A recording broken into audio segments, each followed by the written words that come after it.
Hello, everyone. Welcome to a very special episode of Uncanny Treks. I'm Bob in Cascadia. That's Matt in the Southland. Tonight, we are talking about the first epic collection of X-Men. That is X-Men Epic Volume 1, Children of the Atom. It goes from issue number 1 to, is it 23, Matt?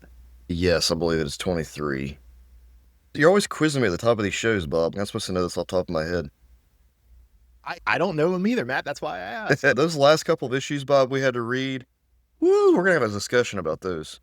We're not sure if we're going to get all three Silver Age X-Men epics covered, ladies and gentlemen. We'll just have to see. But we're going to at least try to do Volume 2 next week. That's the plan. So should we go ahead and plunge in, Matt? Because we have 23 issues of comics to talk about. Let's plunge right in, Bob. And at the start of this, I had read several of these issues as a child. So I'm familiar with a lot of the content that we are covering, which is good. I'm sure if you are a fan of X-Men growing up or anything, and you read any of the Silver Age, a lot of these are some of the classic issues that introduce a lot of characters that are still around today. So a lot of really good stuff we're going to be covering.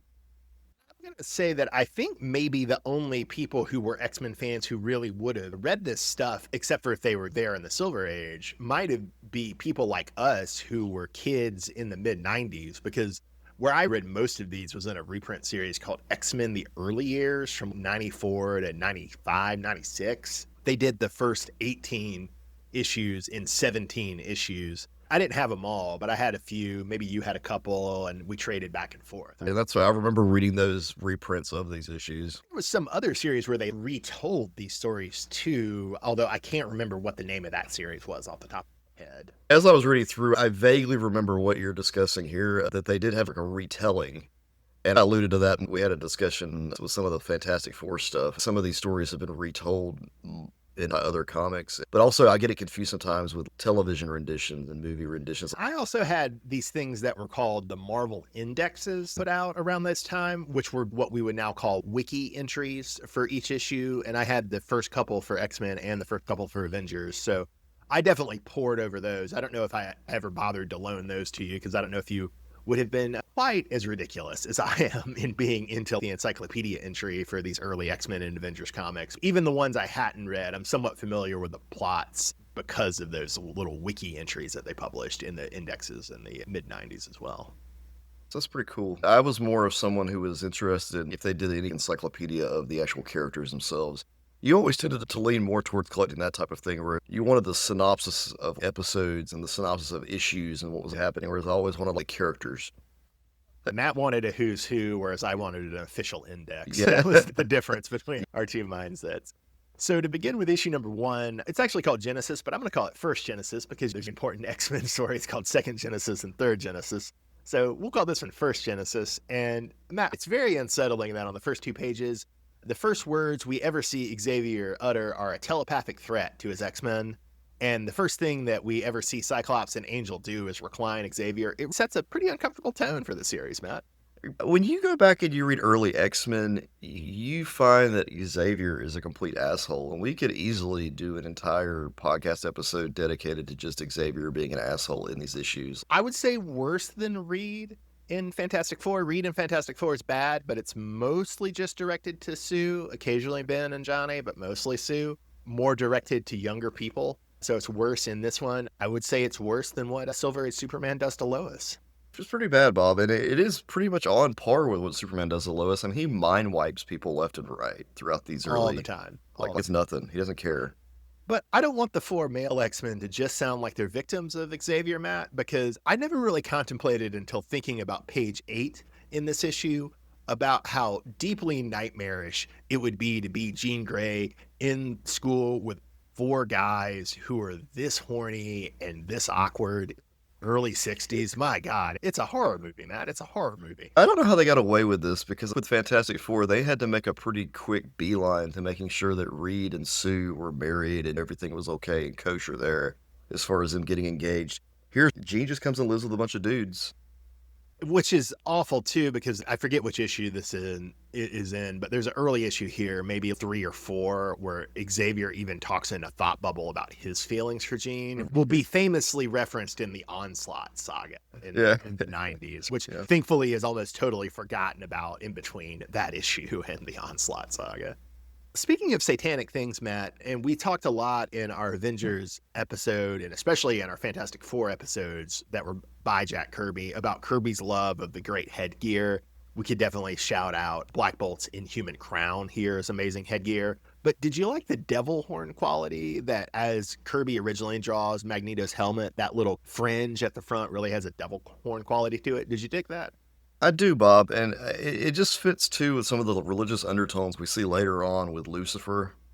Or Magneto's the bad guy. He's got the devil horns. There's supposed to be some religious subtext in all of this, more so than what we see in Avengers and Fantastic Four.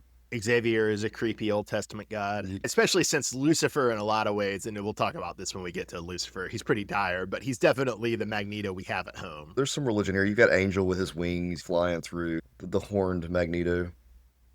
Gluttonous blob. The covetous Vanisher in the second issue, who we'll get to in just a second. One last point from the first one, Matt, and this also has to do with Magneto and Sue Storm, who we've already brought up this episode. Do you get, and definitely they'll use Magneto's powers in other crazy ways early in these issues, but do you get some real Sue Storm vibes from how Magneto uses his powers in this issue, especially on page 15, where he's using it for force fields and what have you? He uses it in a way similar to the way she uses her telekinetic shield. Almost like she can make bubbles to squeeze people. He's doing the same thing here with his magnetism powers, which makes sense. Matt, going into the second issue, Nothing Can Stop the Vanisher, this is a pattern that I really noticed here and that repeats a lot through these issues, is that we have an 80s cartoon vibe where the start of these issues are almost always the X-Men running to Xavier as he summons them. They usually have about a 3 or 4 page sequence of the X-Men training and thereby demonstrating their powers. Obviously, you want to create a sense of urgency for the issue and you want to reintroduce the characters to the child reader, right? All this makes sense from a formula perspective, but it's just interesting how much it recalls the 1980s cartoons to me. It's also interesting in how this comic feels a bit different to me than Avengers and Fantastic Four. Granted, it definitely is from the same guys doing FF and Avengers. It's definitely another spin on the Fantastic Four formula. But on the other hand, they are emphasizing their student identity and their development of their power skills. In some ways, they even use their powers much more regularly than the Avengers or the Fantastic Four do. I agree. And the whole idea of them being in a school changes things up compared to the Avengers and the Fantastic Four. It adds a different quality to it. We did discuss this in our coverage of Fantastic Four when they met the Avengers, that there's a certain militaristic piece to it. We had Magneto as our big villain in number 1. We've got the covetous Vanisher as our big villain in number 2. Do you like the Vanisher? I got a lot of nostalgia for him, but are you a Vanisher fan? So forgettable. No love for the Vanisher. Matt's, I only have one teleporting mutant, and his name is Nightcrawler. Exactly, Bob. You can go on with him. I remember the Vanisher's outfit looks very snakeskin quality in the way Kirby draws it. I had not remembered that. That's cool. But I want you to look at him and imagine walking up to him and touching it. It doesn't feel like snakeskin. It feels like velvet, probably. I wouldn't touch a snake either, Matt. Why would I touch I'm just letting you know, if you went and touched his outfit, it'd feel velvety, and you would not be as impressed. What do I have against velvet, Matt? It looks like a snake, but when you touch it, it's going to be like your grandma made it or something. Speaking of velvet and comfort, Matt, I did want to shout out on page 11, we talked about with FF how much Kirby, and also with Avengers, how much Kirby loves a good panel of a villain lounging and smoking. We've got a great one of the Vanisher, page 11 in issue number 2. Then in issue 3, Matt, we have a villain who never lounges because he's physically incapable of lounging. It's the Blob in Beware the Blob. But Matt, I did have to ask, when we see the Blob circus costume where he has a collared cape, a very high collared cape, do you like him better in the collared cape? Bob, I think they should have kept the cape. I like it. It gives him more of a circus freak look.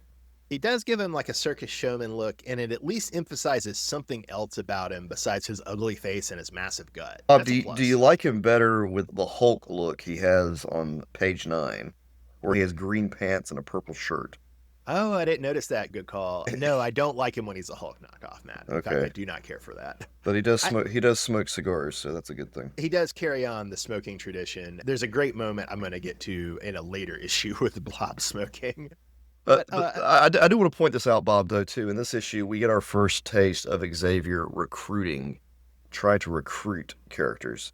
This is something that makes X-Men stand out from the others, and that they're constantly trying. Anytime a mutant shows up on Cerebro, they're trying to get them to join their team, and not the evil mutant team that Magneto leads. And it's not just the X-Men trying to recruit, it's also the Brotherhood of Evil Mutants, led by Magneto, which is Right. a good transition to issue number 4, the Brotherhood of Evil Mutants. Exactly. And here we meet Magneto's team, and the Brotherhood of Evil Mutants, if you don't remember, are Toad, Scarlet Witch, Quicksilver, and Mastermind. Everybody remembers that Jason Wingard, Mastermind, is a perv to Jean Grey in the Dark Phoenix saga.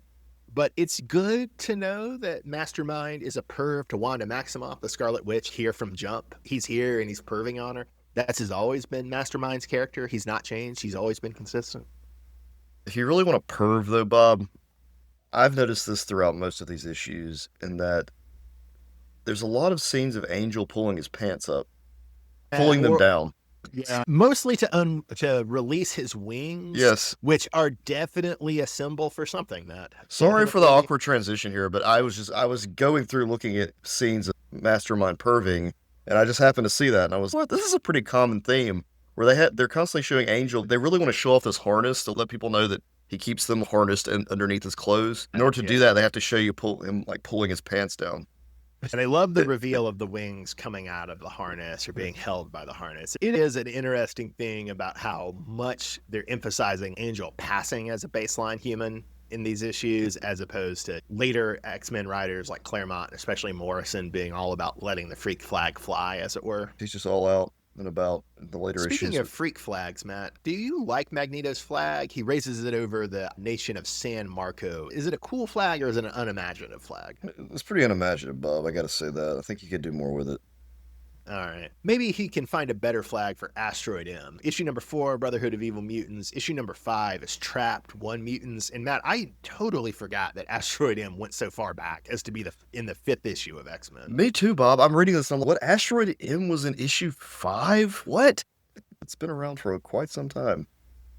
But it is one of those things that's worth reminding that maybe one of the reasons that this feels so familiar to us is when Jim Lee took over the X-Men from Chris Claremont and launched X-Men number 1 with Chris Claremont, although the Mont was dropped from, I think, around issue number 3. Granted, Jim Lee kept the bigger roster, but X-Men number 1 was all about putting the X-Men back in the mansion, resetting them back to being a superhero team. They weren't in the mansion, and they weren't a traditional superhero team at the end of the Chris Claremont run when Jim Lee came on initially. And even having Magneto be an Asteroid M in X-Men 1 is definitely a way throwback to these early Silver Age issues.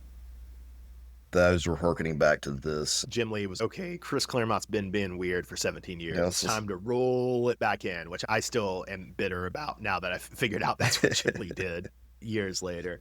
The other thing I wanted to highlight about issue number 5, Trapped One Mutant, 2 things. One is there's a great scene on page 18 where Mastermind is going to light a cigarette, but Toad surprises him, and so he drops the light. Then also on the next page, we get to see some really creative magnetic powers because Magneto is suffocating Cyclops with a metal sheet. There's some pretty cool moments that you think this example, that you weren't around in the 60s, but that was more modern. Here, we're getting the same things we were seeing in the films with the way he's using metal to suffocate people.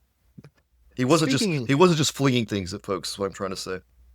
Speaking of the dangers of suffocation, our next issue is issue number 6, Submariner joins the Brotherhood. So we're dealing with Under the Sea, Matt. Under the Sea. I mean, it really is NWO, Bob. Do you want to join the Wolfpack or the Black and White? Are you joining the X-Men or are you joining the Brotherhood? As one of the all-time great comics tweets says, the X-Men, they're a gang. Yeah. Obviously true of the Brotherhood, too, as they try to expand the Brotherhood colors to Atlantis to get Namor to wear the black and white for the Brotherhood. It is interesting that issue number 6 starts off. We already know Magneto abuses Toad. Look at Toad, and you can see why. But we see that Magneto also abuses Mastermind in these issues. And it's also interesting that this issue really stresses, and some of these others are going to do this too, really stresses Magneto as a telepath just below the level of power of Xavier himself. It's a little nebulous in the issue if it's actually Magneto as a telepath or if just magnetism is a form of telepathy.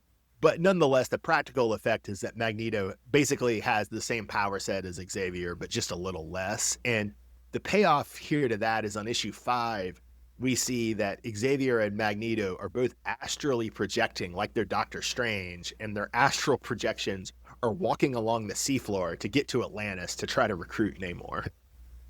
This is one of those things that Phil was retconned at some point, maybe, or just is You toned know, down a bit.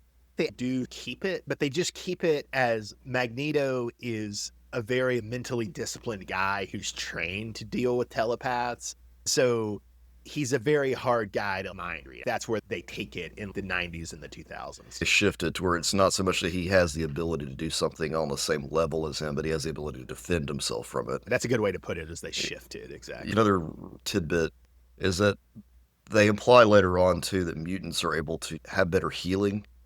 I'm wondering if originally they were going for a whole thing of that all mutants have some level of telepathy at some point, if that was the original thought that they had, maybe. I think there are some hints about that. I can't think of specific ones, but I think you're right. And I think we talked about this way, way long ago on a Babylon 5 episode, back when we covered Babylon 5 and Deep Space Nine. But Babylon 5 and definitely Jack Kirby's X-Men are following how the golden age of science fiction used to deal with telepathy, where they treated telepathy as this natural point in human evolution that we're getting to. There is some strong overtones of how telepaths are treated in Babylon 5, or how they're treated in golden age science fiction as this new form of the human race going to take it over, is similar to how mutants are treated in the X-Men mythos, both here and later. At this point is some real slippage, and even later still there's some slippage where you get the feeling that most mutants have more telepathic ability than most humans, even if most mutants aren't full-blown telepaths. Does that make sense? Yeah. It reminds me of the Force in Star Wars, and how you have some characters who are Force attuned and Force Jedi level, whatever, more sensitive. Yeah. That's drawing from that same well a little bit too. In this one, Magneto meets Namor, who is an equal, unlike all of the other members of the Brotherhood.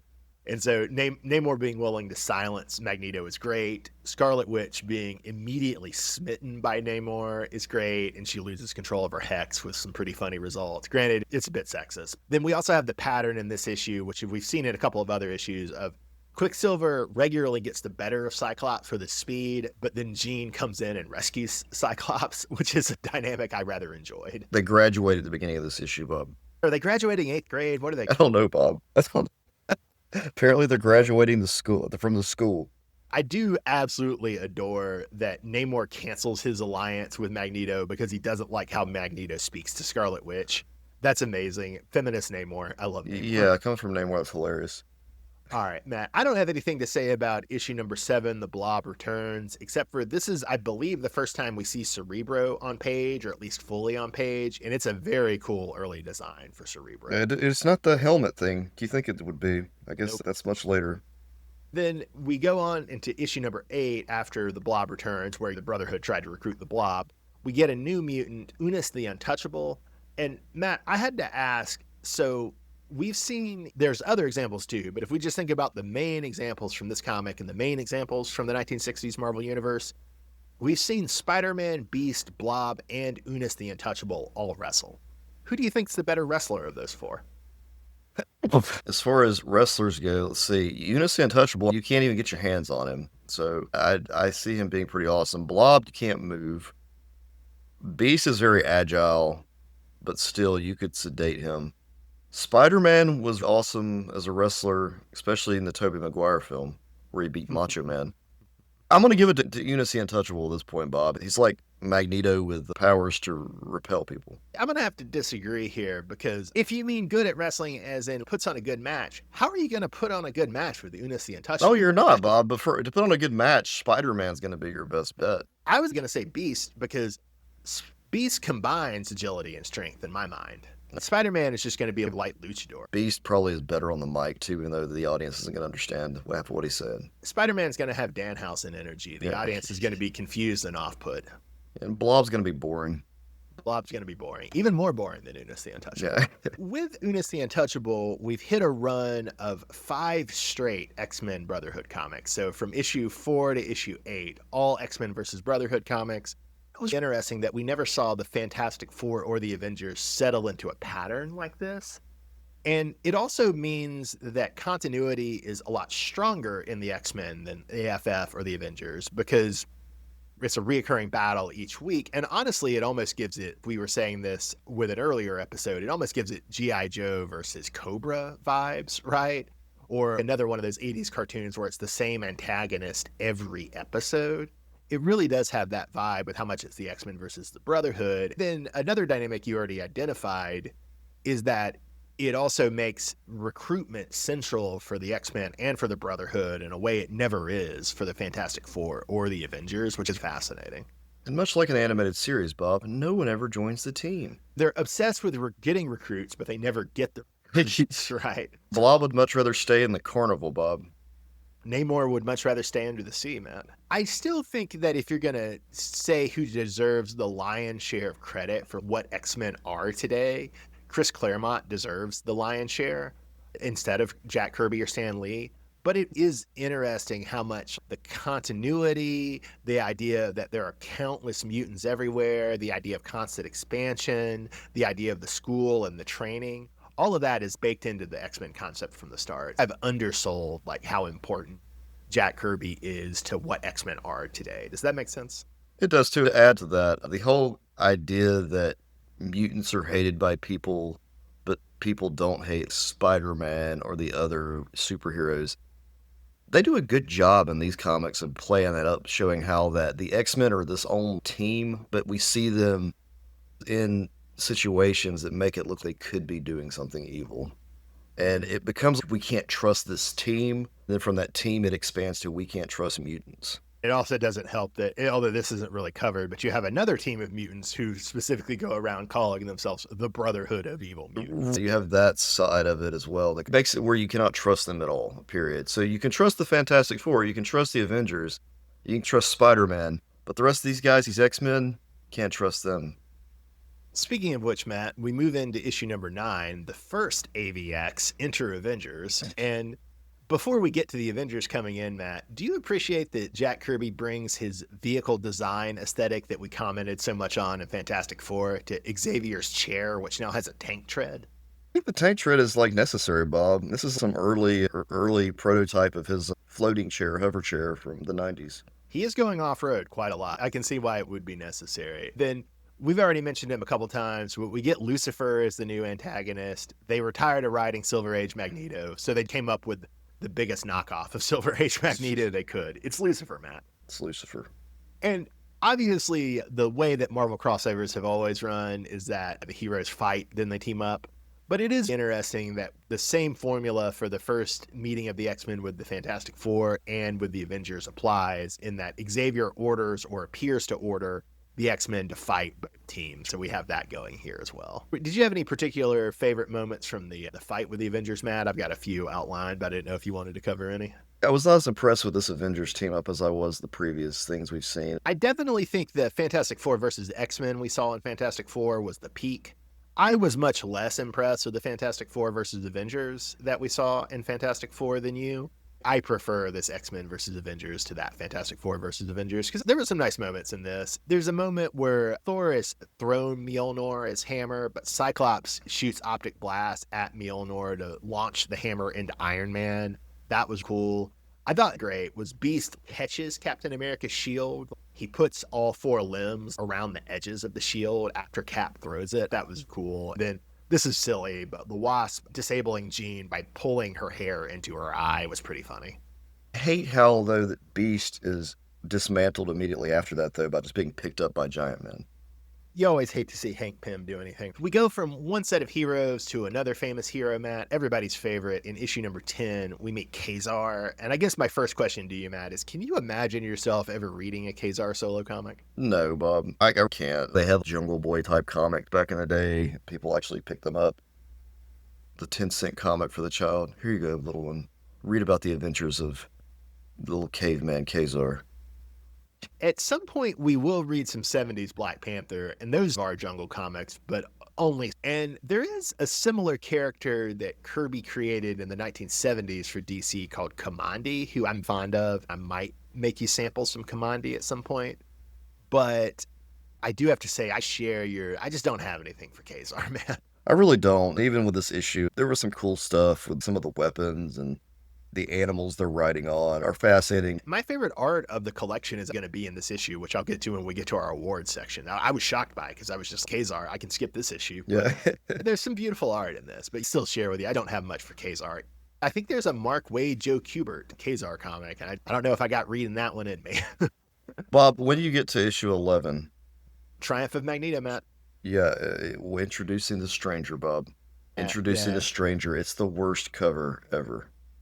Worst cover. Matt is so bitter about the Stranger cover. It's rough, so I'm just going to let you know of all the covers, it's the worst. It's the way it's set up. I thought for a minute it was randomly photoshopped, and I remember this was the 60s. What's the kaiju mad scientist? It's kind of cool look. But he's levitating, which I know he does in the comics, but you don't know that until you read. Obviously, the Stranger, he's not great, but he's vastly preferable to the Watcher. I guess. He comes in, I'm all powerful, I can do whatever I want. I'm going to take Magneto and Toad. The end. That page late in the issue where Stranger straight up does an alien abduction of Magneto and Toad to take them out of the comic on page 18. Man, I love that page. That was crazy.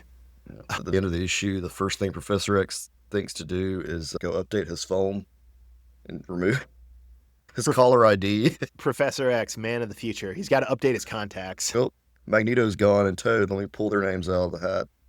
Put Mastermind back. Oh, Mastermind as well, right? He's removed as well. All 11 of these issues have been penciled by Jack Kirby and then scripted by Stan Lee.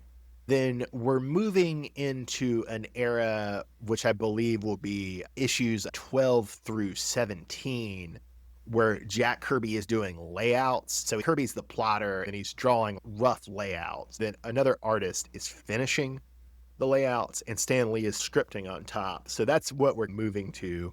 And we're starting that era with a two-parter. We've got number 12 is Origin of Professor X. Number 13 is Where Walks the Juggernaut. The artist here on number 12, we have Alex Toth. So you know him more for his work in animation. He's a legendary artist, but he's most known for his work in animation. He created Space Ghost and Birdman and Herculoid. Oh, okay. He also was one of the major animators and producers on Johnny Quest and the 70s Super Friends. What I love is, Bob, we didn't necessarily grow up with these shows, but we were showing repeats on Cartoon Network. They were amazing. It's funny, especially given what an 80s cartoon aesthetic these X-Men issues have. It is funny that one issue has finishes by this legendary animator. Right. That's insane. From issues 13 to 17, it's a German artist named Werner Roth who's using a pseudonym. I think his pseudonym is Jim Gavin. But Werner Roth is doing the layouts and the finishes, or rather, he's doing the finishes on top of Kirby's layouts for issues number 13 through 17. Then I believe with issue number 18, Roth just takes over doing pencils, and he's a regular penciler on the book for the rest of the Silver Age X-Men run. There's some fill-ins, but it's mostly Werner Roth from here on out. Does that make sense? It does, Bob. And when we do get to issue 12, we're introduced to the Juggernaut. It's a delayed introduction in a cool way, right? Because we don't get the reveal of the Juggernaut until the last page of issue 12. We see him like take out the whole X-Men and bust through all the siege fortifications on the mansion, but we don't actually see the Juggernaut until the last page. While Juggernaut is making his way through all the fortifications, we have Professor X delivering his origin story. And Indeed. It is fascinating.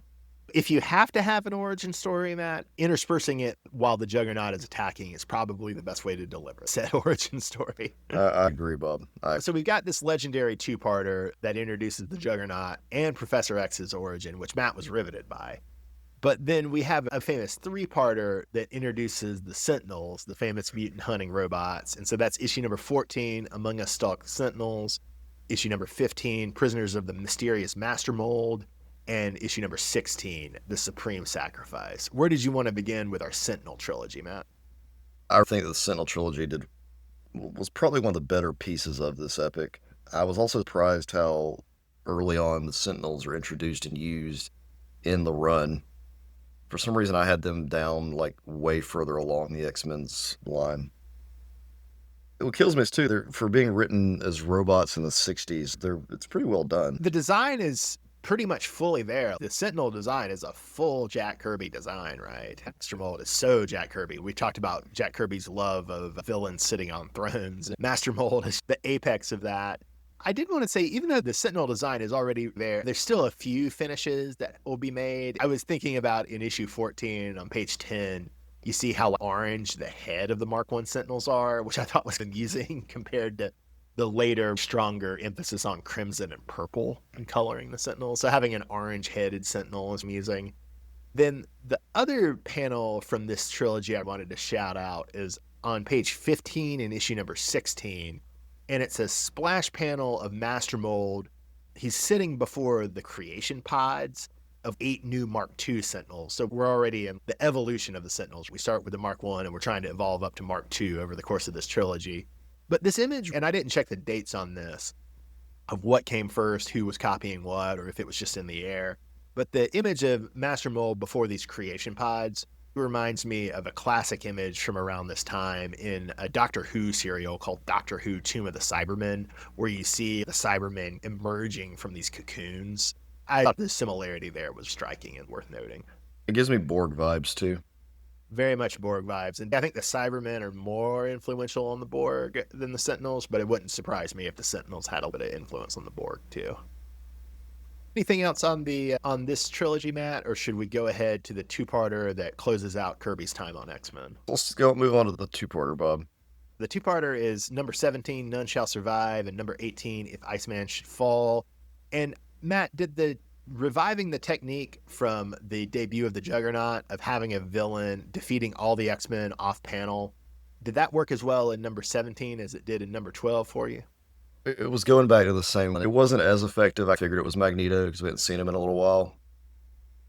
But it's good to have Magneto come back from space. He's escaped the clutches of the Stranger, Matt. The reveal at the end, the way he looks so deranged in the face and how they've altered his horns to not look like some other thing now. He looks so off.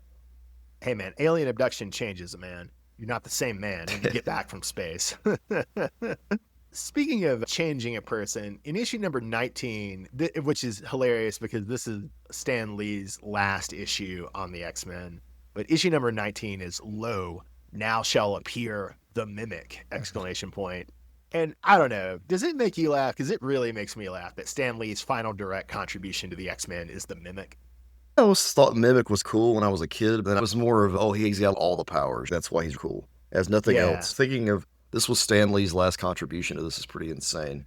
Oh, let's just give somebody all the powers. Like you, I also thought the Mimic was cool when I was a kid, and I didn't understand why he wasn't in modern X-Men comics. Now I understand. The Mimic is a very Jack Kirby design, but it's nice to know he's not a Jack Kirby character. He's just a Werner Roth ripoff of the Jack Kirby designs. That makes me feel a little better, even though I don't want to be up here throwing shade at Werner Roth. I think Roth does some interesting work, and he does some really interesting impressions of Kirby in the next arc that we're about to get to. Before we go there, Bob, I do want to ask you, what do you think would have come of these mutants that Magneto was attempting to create that just magically vanish once Iceman removes the machine from Warren Worthington's parents?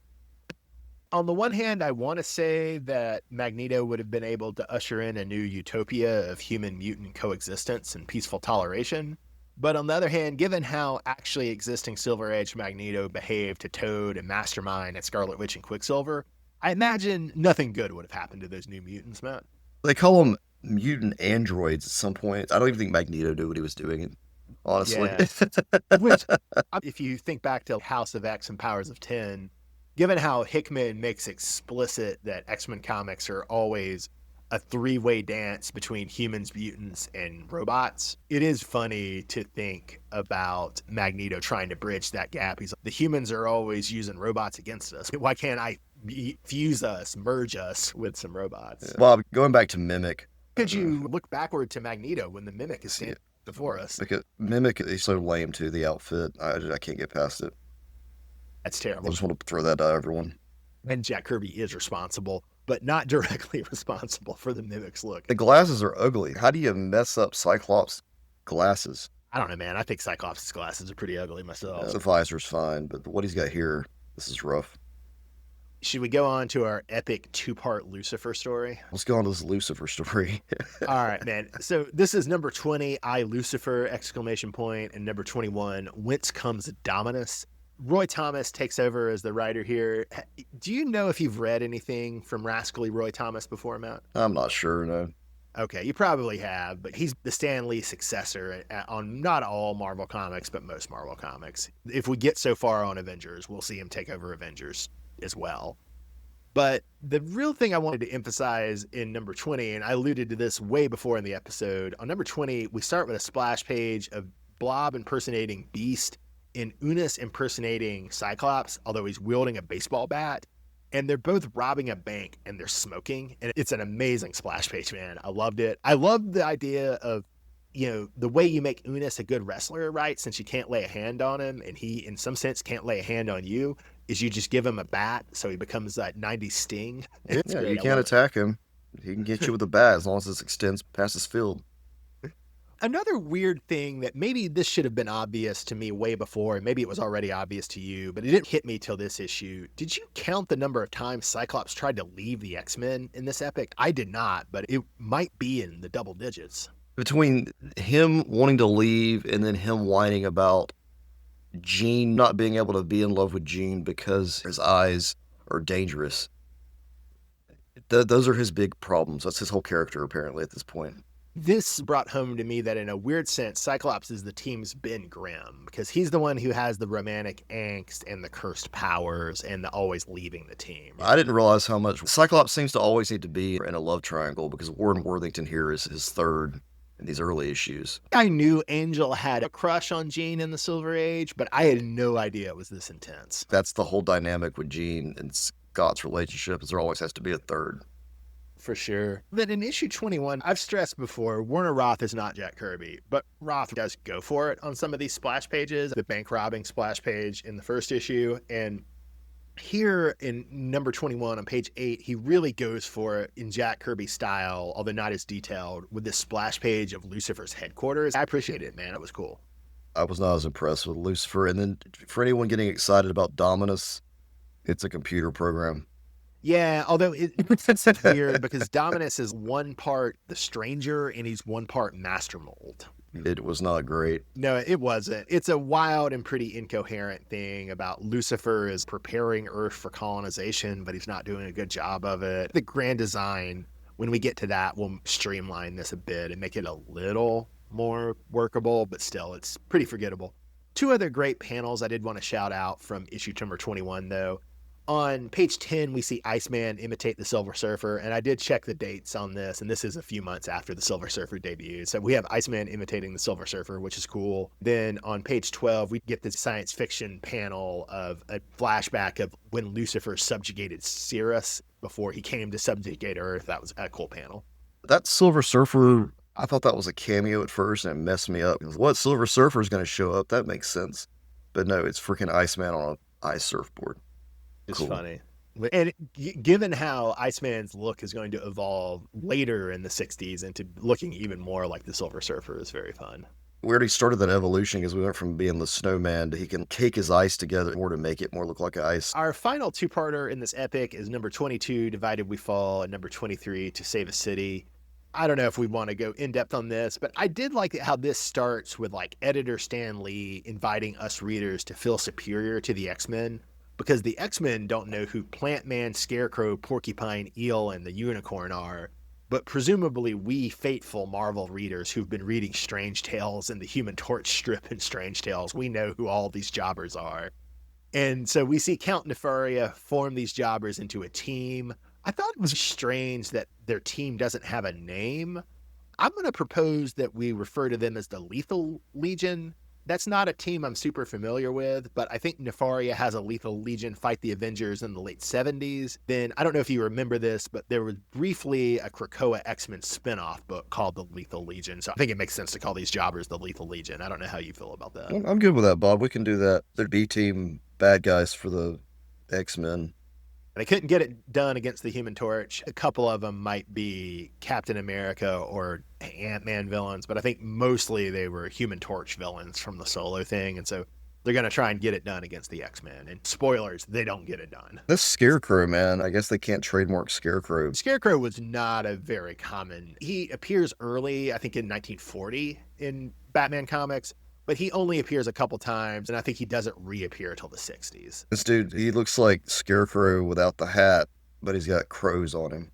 I haven't really read that stuff, but That's my impression, is that they go very dark and very whole hog with this Scarecrow later for Captain America and Ghost Rider.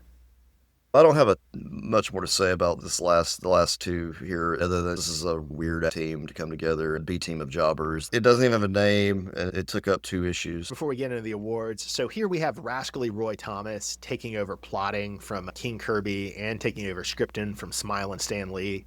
Any thoughts about rascally Roy Thomas as a writer? I'm not as impressed at these final issues. We'll see what we think with the next epic. It's not the most promising beginning, but we'll see what we think. She's coming up, Matt. We love Banshee. Yeah, we love Banshee. I'm a little worried, but I am enjoying these comics as a whole. Did you have a favorite panel from all 23 of these Silver Age X-Men issues? As far as favorite panels, Bob, I'm going to point out that I appreciate that they continue with the pinups in these early Marvel comics. That would have been something. Pinups are definitionally not a panel. They're not a panel, but at the same art. But I want you to know that these pinups, Bob, especially when they write things like "Sincerely Yours, Scott Summers."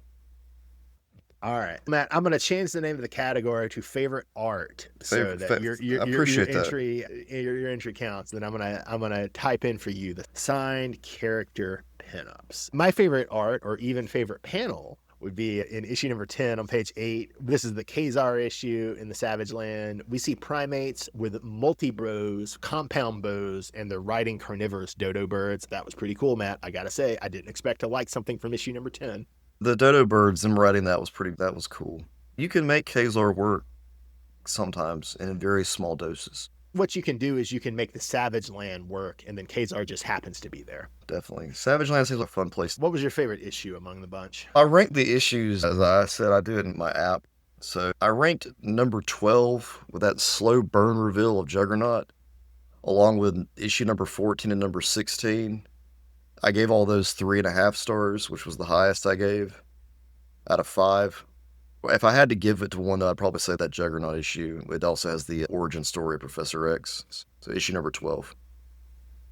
All right. Everything else, though, I did was a 3 out of 5, meaning I'd read more, with the exception of issue number 7 and number 18 through 24. I gave all those 2.5 stars. And my ranking, what that means, Bob, is I'm not digging something about it. So far, the transition to Roth on art and Thomas as the writer have been rough. Gotta say, really has thrown me off.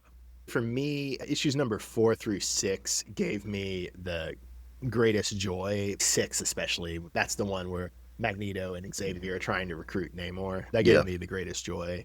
Then, Matt, you gave us a range of your least favorite. Yeah. What specifically is your least favorite? My least favorite is number 21. It's just a robot fighting slog. You have these great Sentinel issues previously, right before this, and you have another issue where they're fighting robots, and it's not as good.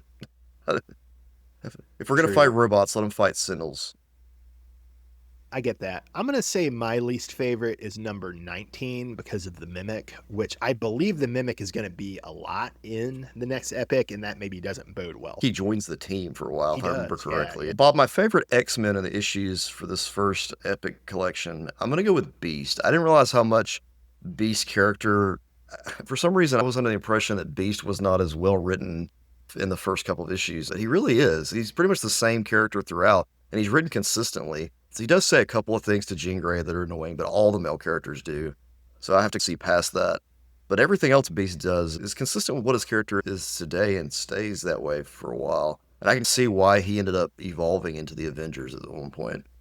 He definitely is the Spider-Man of the team, for better and for worse, but not just the same as Spider-Man, to your point.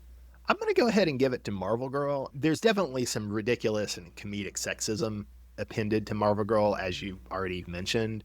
But I was surprised by how relatively involved she is in the dynamics of the team. We see her use her powers often. I think she's much better integrated into this team than the Wasp is in the Avengers or Sue Storm is in the FF. So I was pleasantly surprised by that. To your point you were making earlier, it's because she's younger that they're maybe less hung up about her than they are hung up about Sue Storm or Jan Van Dyne. Let me just say this too, Bob. She's utilized better here than she is in like the 90s X-Men cartoon. Oh, for sure. Which is insane. Much, much better. You were for sure right about that, man. At least favorite X-Men, I'm going to give it to Cyclops. His character, there's just not much to him. He wants to be the leader. He wants to be with Jean Grey. And he whines a lot. There's not much more. I agree with you that Cyclops is bad in these issues, but I still feel like he's at least somewhat interesting. Whereas I feel like Angel, if you're just going to go with literal X-Men, is worse because, as you pointed out, and now I can't stop thinking about it, the undressing That's is fetish. But also, Angel is in some ways the most invasive about Jean and the creepiest. That's bad. And then even worse is Xavier, right? Yeah, Himself. oh, Which Xavier, yeah. yeah. I get what you're saying about Cyclops on one level, but on another level, oh boy, he's way above Xavier and Angel for me. Who was your least favorite? I'm going to say Xavier. If Angel was an adult, maybe Angel. Who's your favorite foe in these issues? I gotta go with the classic Bob Magneto. Very respectful. He's introduced here. You see him forming the Brotherhood, and he has to take a backseat at times to a character who is obviously meant to be an imitation of him without his powers. I was really feeling the pull of Magneto. I went with Scarlet Witch for the same reasons as Marvel Girl. It's still a really sexist portrayal, but it's vastly less sexist than I expected. Of the comics we've read from Kirby and Lee, these have been the least sexist. By far. Even with that awful panel with Xavier's thought bubble about Jean. Right. Now, least favorite foe, Bob, is pretty obvious. If you've been listening, it's Lucifer. Not. Maybe this is just going to be my internalized fat phobia, Matt, but I'm going to counterpoint and say Blob. What kills me about Blob, too, is you have an issue where he's introduced and when he refuses to join the team, if you read that story, it sounds like they kidnap him from his circus or kidnap him from the carnival. When he refuses to join their team, they give him hell. Then he comes back in issue 7, they reintroduce him. Then he comes back again to be the fake X-Men. Yeah. Blob, he does have a lot going on in these issues. In some ways, like, Blob is responsible for one of my favorite panels in this whole run of him and Unis impersonating the X-Men. Well, my favorite guest star was in issue 13, and it was Matt Murdock. I was very glad you put issue 13, Matt, because I totally forgot that Professor X telepathically called Matt Murdock. I had to go back and look. He sends us a distress signal, and it's only certain people are able to hear it, and Matt Murdock, being so sensitive with his hearing, is able to pick it up while he's in the courtroom. Also, your least favorite guest stars hear it, Matt. Oh, yeah, that is true. The Teen Brigade pick it up as well on their radio somehow. It's ironic that Matt's favorite guest star here is Matt Murdock when the guest star who receives the call and actually does something about it is the Human Torch. And so I think it's funny that Matt prefers to see Matt Murdock in court ignoring telepathic drunk dial from Professor X, seeing the Human Torch fight the Juggernaut. That says a lot about your priorities. It was just a random cameo. It was cool. Come on, Bob. You know how much I love good cameos in these Marvel films. That's why everybody gets to watch them anyway. Yeah, that's why we're reading these comics for these Matt Murdock cameos. Maybe I should have expanded it to favorite guest star and favorite cameo, or to give it 2 separate categories, rather.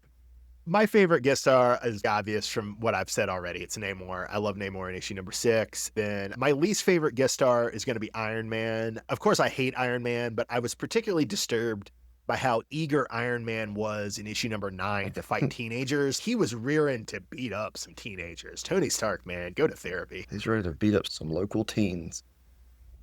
All right, Matt. So we read a lot more Kirby FF, and obviously that's better than this. We have already now read twice as much Kirby X-Men and Werner Roth X-Men as we did Kirby Avengers. But am I right in thinking it's not just that I like the X-Men and I don't like the Avengers? Jack Kirby X-Men is way better than Kirby Avengers. I'm not crazy. Oh, yeah. Kirby X-Men's way better than Kirby Avengers. So when we're looking at ranking these, we're definitely putting it above the Avengers. Before we get to ranking, one quick thing. It's just crazy for me that the Avengers was a successful book and that X-Men was a failure until the very late 70s or the early 80s. It's just crazy to me that it was not the reverse. What do you think the reason for that is? I know that sounds crazy, but I feel part of it is that the Avengers have characters that are distinguishable, whereas the X-Men... having separate costumes was a big part of it. The Avengers also feel more integrated with the Fantastic Four and the solo villains they fight, so they feel more part of the Marvel Universe, where X-Men is always a little bit its own thing.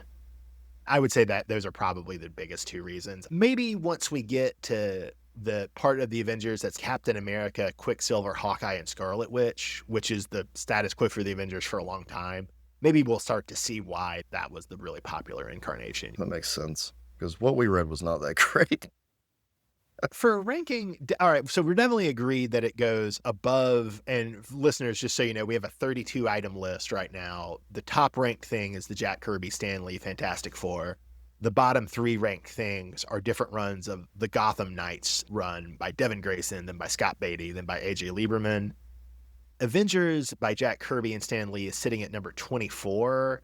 And then Infinity Gauntlet by Jim Starlin and George Perez is sitting at number 23. I a bit want to say maybe this goes as the new number 24 in between Starlin's Infinity Gauntlet and Jack Kirby's Avengers. But if you wanted to go higher, I could live with that. Yeah, I would put it.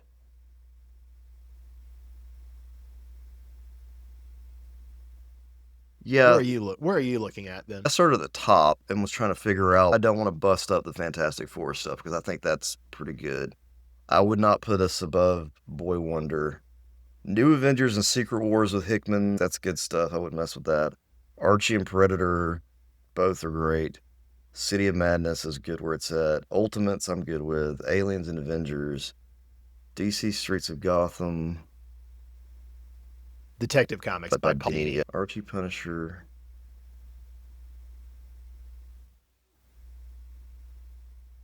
Obviously, this is better than Hush, but we're going to move Hush. This is not better than the Al Ewing Mighty Avengers, I don't think. No, I wouldn't put it there. Let's just put it that way. I'm good with it. We're good with where you got it. If you want it above John Ridley, Black Panther, or Paul Dini, Gotham City Sirens, I could live with that. I just think both it and Infinity Gauntlet are really influential, but Infinity Gauntlet is more contained and executed better, is what I would argue. I could totally see that. Let's do that, Bob. Let's go ahead and just put it after Infinity Gauntlet, but the new number would be the new number 24. Yeah, the new number 24, in Okay. between Infinity Gauntlet and the Jack Kirby Stan Lee Avengers. Definitely better than Kirby Avengers, for sure. It'll be interesting when we get the Roy Thomas, Werner Roth X-Men. In theory, we could just put it in the same category, or in theory, we could do it as a new ranking. It'll be curious to see what we want to do with that when we get to it. Thanks for joining us for this excursion through Jack Kirby, Stan Lee, Roy Thomas, Werner Roth, X-Men. We'll be back probably in a week with X-Men Epic Volume 2. We're also going to cover Fantastic Four Grand Design soon. I'm Bob in Cascadia. That's Matt in the Southland. Have a great night, everybody. Thanks for listening.